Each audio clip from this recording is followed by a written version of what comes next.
Pues continuamos aquí con el abogado Guido Crociato. Un enorme gusto, gracias por tu tiempo. Estamos entrando en el tema de Pedro Castillo. Empezamos hablando un poco de su perfil, que es importante porque lo que él representa es justamente es lo que implica la amenaza para la clase política, el poder económico de Perú, y por eso toman estas acciones. Él, ¿de dónde viene? Yo recuerdo muy bien del día de las elecciones, que en los medios no tenía ni una foto de él. Salía como el porcentaje de votación, había como una silueta, o sea, ni siquiera aparecía. Bueno, ya lo lanzaron como ganador, no tenían sus archivos, porque era tan sorprendente tu victoria, ¿no? Es muy interesante esa reflexión, y de hecho estuvieron 100 días para reconocer formalmente el triunfo, y a ningún presidente de la historia del Perú le hicieron lo mismo que a Castillo, y se lo hacen porque era un maestro serrano, un cholo, como dice él, y por eso lo defendemos nosotros con tanto ahínco y con tanta vehemencia. El fujimorismo que perdió esa elección, ese balotaje, Keiko Fujimori, la hija de Fujimori, que murió indultado contrariando el sistema interamericano, del que Perú hoy anunció quiere salir, por otro lado. O sea, el retroceso peor es imposible ya a esta altura. Keiko Fujimori contrató un montón de estudios jurídicos en todo Perú para impugnar las actas de los votos de Castillo, y diciendo, los indios no saben votar.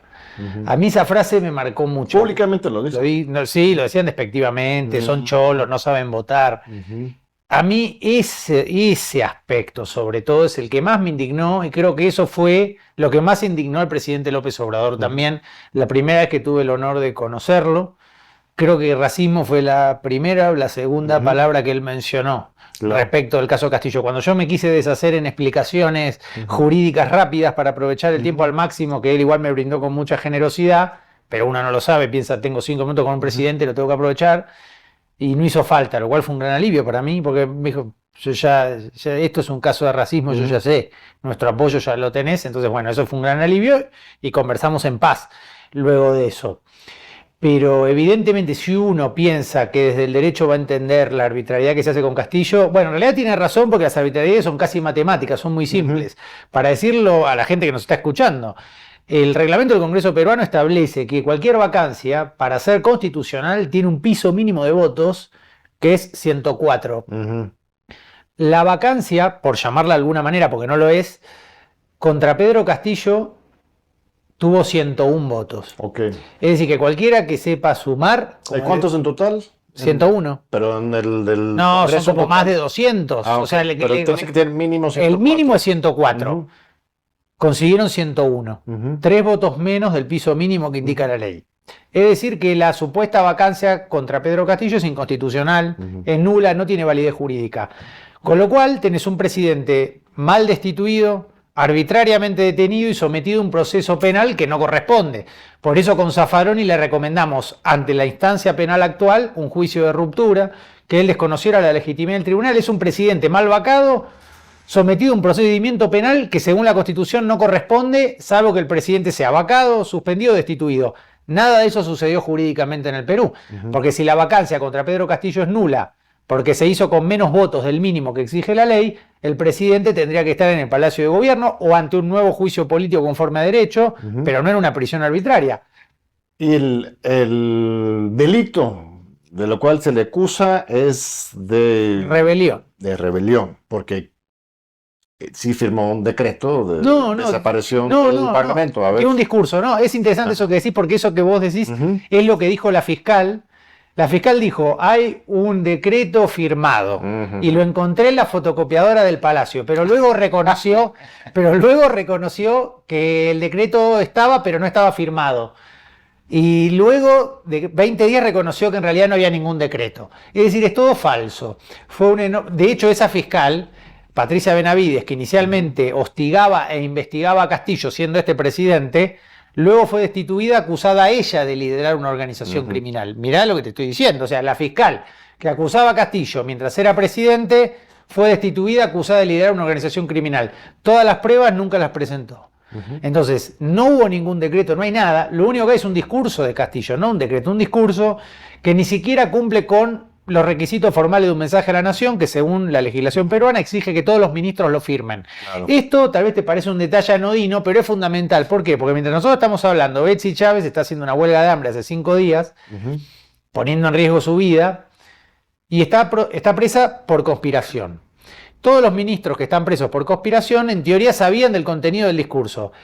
Pero ese discurso, al no haber estado firmado por los ministros, no era un mensaje a la nación y no hay ninguna prueba de que ellos supieran o hubieran intervenido en el discurso. O sea, están encarcelados ministros por cómplices, supuestamente, simplemente porque no lo pararon en un momento, o qué es lo que tenían que haber hecho. Esa es una buenísima pregunta. Yo me pregunto lo mismo, porque además aclarémosle a la gente que el Congreso peruano tiene un 96% de rechazo y que Dina Boluarte, la persona que usurpa el gobierno de Perú, que acaba de firmar una ley de amnistía para los militares, Boluarte es la presidenta con peor imagen de toda América. La peor. Vos agarrás cualquier encuesta, 95% de rechazo, pero a ella no le interesa hacer bromas, evidentemente ya no es democrático. Pero ¿cómo se mantiene ahí? Han pasado es una buenísima años. 2. 2 años. En Bolivia, Yanina Áñez, supongo figuras similares. Sí, muy. Un año después, pues regresa más. Bueno, yo me pregunto lo mismo. Te diría que una explicación es que hubo 70 personas asesinadas luego de la vacancia inconstitucional contra Pedro Castillo, porque no fue ninguna vacancia. Luego de que a Castillo lo corren del Palacio de Gobierno, basta ver las imágenes para darse cuenta que no era ninguna persona corrupta que se llevó dinero, salió del Palacio con bolsa de supermercado y lo detuvo su propia custodia. El policía que lo detuvo confesó en un proceso penal hace poco que él no sabía cuando detenía al presidente si ya había sido vacado o si no. O sea, no solo la vacancia fue inconstitucional, sino que el policía que lo detuvo antes de que el Congreso vote la vacancia. Decime en qué democracia del mundo la policía decide cuándo detener a un presidente. Claro. No pudo decir quién le dio la orden. Es decir, el cúmulo de arbitrariedades es demasiado grande y demasiado grotesco. Técnicamente es un caso fácil el caso Castillo, lo vuelve difícil la política. Pero vos decías, ¿cómo se sostiene? Se sostiene por los mismos a quienes ella está beneficiando con esta ley de amnistía. Primero indultó a Fujimori, a quien había condenado la Corte Interamericana de Derechos Humanos. Castillo se oponía al indulto de Fujimori. Y Vizcarra, otro expresidente de Perú, lo acaban de condenar a prisión preventiva, lo cual es un neologismo jurídico, yo no comprendo. ¿Vos podés creer que alguien lo condenen a prisión preventiva? Yo no entiendo eso. Yo, digamos, con lo que estudié Derecho Penal, a nadie lo pueden condenar a prisión preventiva. Todavía estoy tratando de entender qué hicieron. O sea, así funciona Perú. Es el macondo jurídico, como decimos con Zaffaroni. ¿Cómo te van a condenar a prisión preventiva? Claro. Es rarísimo realmente lo que sucede legalmente en Perú. Es desbocado. Pero bueno, si vos ves que destituyeron un presidente de cualquier manera, hacen cualquier cosa con cualquier persona. Esto es lo grave, que no hay Estado de Derecho en Perú. Pero vos decías, ¿cómo se sostiene? Bueno, hay 70 personas que fueron asesinadas y no hay ningún responsable.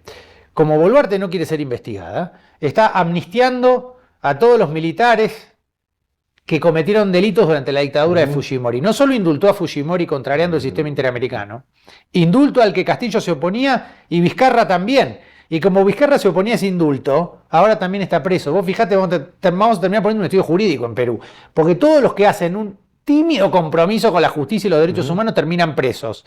Y los corruptos terminan en el Congreso gobernando. Es una contradicción terrible y lamentable para el destino peruano. Es un pueblo hermano que los argentinos queremos mucho por diversas razones. Es muy triste lo que sucede y por eso nosotros queremos mantener viva esta causa, visibilizarla. Por eso tu programa es muy útil, es muy valioso, porque le lleva a los que estén escuchando una información que en general los medios no comentan. Y Zaffaroni agregaría el tema del racismo, porque yo te aseguro que si Castillo fuera como vos, o como yo, o como Gargarela, que también habría que preguntarle algo sobre Perú, no estaría donde está. Castillo está donde está también porque es un maestro rural de la sierra, porque es un sindicalista y porque no robó. A nosotros no tiene cómo pagarnos. En un momento decían, ¿cómo hace Castillo para pagarle a sus abogados? ¿Cómo hace que Croxato y Zaffaroni hagan todo lo que están haciendo? Yo me pregunto lo mismo a veces, pero me acordaba de Kant, porque es una vocación ya. No nos paga nadie nada. Lo hacemos porque creemos que es una injusticia lo que le están haciendo a él y detrás de él a todos los electores de Castillo. Pero es cierto que el caso de Castillo se ha alejado de las primeras planas, aquí en México también, no tiene la misma atención que en su momento Lula cuando estaba encarcelado, claro. Otros casos, hoy mismo Evo, pues, cuando él vino aquí, etcétera. Yo creo que es justo por esa razón, porque Perú es un país muy importante en toda América Latina. Muy importante. Y ¿cómo es posible que hayan logrado desdibujar Es una esta buena situación, reflexión. ¿no? Hay esta idea de que al final de cuentas seguro hizo algo para... Esa es la idea, ambigua, vaga, ¿no? tal cual. Es Algo habrán hecho. Es vaga, sí es, porque justamente Pedro Castillo no era un gran intelectual No. que hablaba con grandes palabras, No. sino un hombre humilde que llegó con el apoyo popular. Entonces, pues seguramente se equivocó, ¿no? Se pudo haber equivocado, pero la Constitución establece cuáles son los mecanismos concretos para seguir y que el Congreso debe seguir ante casos como el discurso de Castillo. Y no fue lo que hizo el Congreso. Entonces nosotros lo que hacemos es una defensa muy técnica. Yo a veces discuto con algunos colegas peruanos también comprometidos y aliados de Castillo, y yo les digo, mirá, no hace falta hablar tanto de política, ya sabemos que la política y el derecho van de la mano, lo sabemos de sobra, pero el caso Castillo técnicamente es un caso simple, entonces con hacer una defensa despojada, jurídica, casi matemática y neutral, es suficiente. Cualquiera que sepa sumar sabe que Castillo está mal destituido. No es muy difícil saberlo. Por eso Perú hoy, mientras hacemos esta entrevista, está proponiendo abandonar el sistema interamericano, porque ellos saben que tarde o temprano algún juez valiente va a decir la verdad. Es lo que te iba a decir, o sea, si la cosa es tan mal, ¿qué sentido tiene la lucha jurídica? Mejor por otras vías hacer bueno, la lucha. ahí O sea, está bien. hay algo rescatable en el sistema jurídico peruano que, o sea, es internacional, estrictamente. Sí. Pero la OEA tampoco es gran aliada de la democracia, que digamos. Vos lo has dicho, mira, en Perú una vez estábamos con Zaffaroni, que fue juez de la Corte Interamericana, y él fue el primero en decir, este camino no va a conducir a ninguna parte, y te imaginarás lo que puede pensar mi admirado López Obrador. Pero aún así, todas estas personas que estoy mencionando han coincidido conmigo en que de todas maneras uno tiene que hacer las presentaciones legales correspondientes y luego ir por otro nivel. Pero te voy a decir algo, yo estoy convencido que para las generaciones venideras en el Perú es importante que hagamos una buena defensa jurídica, no solo política. Yo, en este caso, lo dije ayer en una reunión, o sea, yo no soy el adherente o el simpatizante de Castillo, yo soy su abogado. Y me limito a defenderlo jurídicamente, porque creo que con eso alcanza y es suficiente. Y de hecho creo que es un caso simple desde el punto de vista legal. Ahora, luego hay aspectos como el racismo, la geopolítica, los intereses económicos, las alianzas partidarias, la mezquindad, el egoísmo, la política internacional, las instituciones, las burocracias, la ONU. Yo vengo de Ginebra, hace una semana estaba en Ginebra, estaba ahí en el lago, pasé por la tumba de Borges, que está en Ginebra, todo muy bonito, y me preguntaba esta gente qué hace por el derecho. Viven todos muy bien, en un lugar muy elegante, frente a un lago, hay unos cisnes blancos, es hermoso el lugar. Una fuente ahí. Hay una fuente, sí, el Chorro, que lo patentaron y en Hamburgo hicieron una fuente parecida, se ve desde el avión, pero ¿qué demonios están haciendo ahí por los derechos humanos? ¿Qué demonios hacen por Perú o por alguien? Y eso me decepciona un poco, porque uno estudia Derecho y cree en el derecho. O sea, me estás poniendo en una encrucijada, porque por un lado creo que hay que hacer una buena defensa jurídica en el caso Castillo, pero por otro lado soy muy escéptico tanto del sistema jurídico peruano, que está cooptado por la oposición, como del plano internacional, donde es muy fatigoso el avance. Viendo el lado positivo, ¿no? Supongo, de otro lado, es el tema de que pues le temen a Pedro Castillo. Claro. No lo tendría en la cárcel si no tuviera miedo. Excelente reflexión. Salida. Totalmente, ¿no? Es lo mismo. Entonces esto implica que sí representa algo fuerte, profundo. Así es una buena reflexión. Si saliera sería una lección de justicia que podría hacer colapsar toda esta podredumbre, ¿no? Yo estoy convencido de eso, hago mía, suscribo plenamente tu reflexión de recién, la comparto totalmente.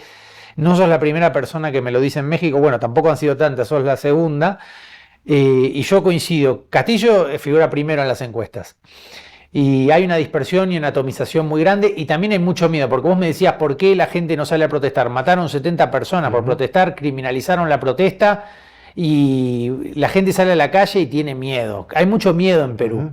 De hecho, yo no puedo verlo a Castillo porque no es seguro. Castillo quiere que yo vaya. Ver a tu o sea, entendido. Formalmente sí, pero no están garantizadas las condiciones para que Zaffaroni y yo viajemos o viajemos a Perú a verlo. Él quiere vernos, nos llama. No están dadas las condiciones. Es más útil el trabajo que hace Zaffaroni del plano internacional, lo mismo lo que hago yo, que estar ahí no están dadas las condiciones. Como dice la gente en la calle, esta democracia ya no es una democracia. Ese es como un eslogan de la vida cívica peruana que yo creo que es una realidad. Ahora, ¿qué va a suceder?